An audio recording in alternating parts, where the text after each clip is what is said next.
वालेकुम दोस्तों, welcome to my YouTube channel. उम्मीद है आप सब खैरियत से होंगे।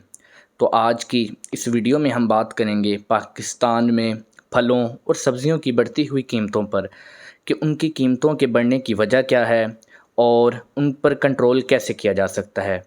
आपको पता है कि पाकिस्तान में इस वक्त प्याज और टमाटर की कीमत में बेहद इजाफ़ा देखा गया है।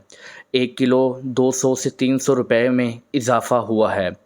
तो आज हम बात करेंगे कि इनकी वजह क्या है और इन पर कंट्रोल कैसे किया जाएगा। सैलाब में सिंध में प्याज की 80% से ज़ायद फसल बर्बाद हो गई। पाकिस्तान में सैलाब की वजह से होने वाले नुकसान में ज़राअत का शोबा सबसे ज़्यादा मुतासिर हुआ है। सिंध और बलूचिस्तान में कपास और चावल की फसल को पहुंचने वाले नुकसानात के साथ फलों और सब्जियों के काश्त के इलाके ज़ेरे आब आने से इनकी पैदावार शदीद मुतासिर हुई है। पाकिस्तान के चारों सूबों में सैलाब के बाद एक जानिब मुख्तलिफ़ फसलों को नुकसान पहुंचा तो उसके साथ सैलाब की वजह से रास्तों की बंदिश के बायस सब्जियों और फलों की सप्लाई में रुकावट की वजह से इनकी कीमतों में बेतहाशा इजाफ़ा देखा जा रहा है। तमाम सब्जियों की कीमतों में इजाफ़ा रिकॉर्ड किया गया है। ताहम सबसे ज़्यादा इजाफ़ा प्याज और टमाटर की कीमत में देखा गया, जिनकी कीमतें 200 से 400% तक बढ़ीं। प्याज और टमाटर की कीमतों में इजाफे के बाद मुल्क में फलों और सब्जियों के दरामद कुंदगान और ताजरों की जानिब से इंडिया से इनकी दरामद की तजवीज़ सामने आई है। इस सिलसिले में ताजरों की नुमाइंदगी तंजीम ने हुकूमत को मशवरा दिया कि 2 महीनों के लिए इंडिया से टमाटर और प्याज की दरामद की इजाज़त दी जाए ताकि इसकी रसद को बढ़ाकर कीमतों में इस्तेहकाम लाया जा सके।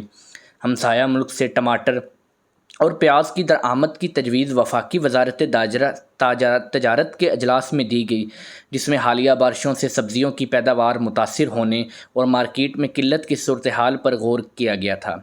अजलास में Pakistan fruit and vegetable imported exporters merchants association ने मार्केट में इस्तेहकाम के लिए फौरी तौर पर प्याज और टमाटर की दरामद पर 3 माह की मुद्दत के लिए ड्यूटी और टैक्सों की छूट के अलावा इंडिया से भी इन दिनों सब्जियों की दरामद की इजाज़त की तजवीज़ दी।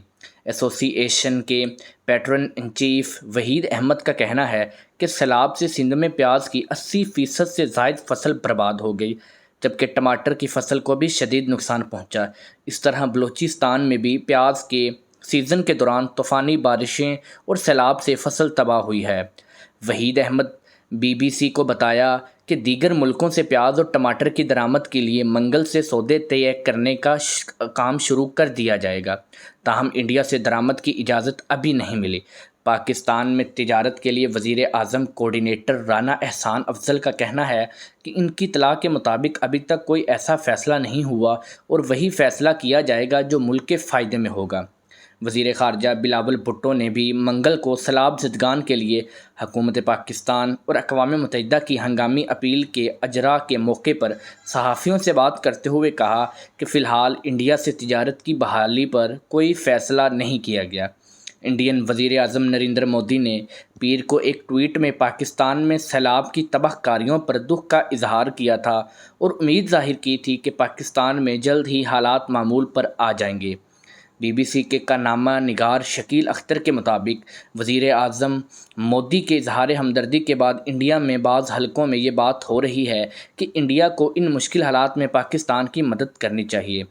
मरूफ़ इंडियन तजियाकार नरूपा सब्ज़ा मिनेन ने ट्विटर पर मरूफ़ इंडियन तजियाकार इस बारे में लिखा, 2010 में पाकिस्तान में सैलाब के दौरान इंडिया ने अक़वाम मुत्तहिदा के पाकिस्तान एमरजेंसी फ़ंड में $2 करोड़ और आलमी फूड प्रोग्राम के ज़रिए भी $50 लाख दिए थे। तो क्या इंडिया इस बार भी मुश्किल की घड़ी में पाकिस्तान की मदद के लिए आगे आएगा? ख्याल रहे कि पाकिस्तान और इंडिया के दरमियान तिजारत का सिलसिला अगस्त 2019 से बंद है, जब पाकिस्तान ने इंडिया के ज़ेर इंतज़ाम कश्मीर की आइनी हैसियत में तब्दीली पर रद्द अमल देते हुए इंडिया से तिजारत पर मुकम्मल पाबंदी आयद कर दी थी, जो ताहाल बरकरार है। नाजरीन, तो अब देखना यह है कि क्या पाकिस्तान गवर्नमेंट स्टेट इजाज़त देगी कि हम इंडिया से तिजारत करें। अगर वो इजाज़त देती है तो इन सब्ज़ियों और फलों की कीमतों में बेतहाशा कमी देखी जा सकती है। अगर हमें इजाज़त नहीं मिलती तो कुछ अरसा के लिए ये महंगाई बरकरार रहेगी। मज़ीद न्यूज़ के लिए मेरे चैनल को सब्सक्राइब करें اور بیل آئیکن کو بھی پریس کر دیں۔ خدا حافظ۔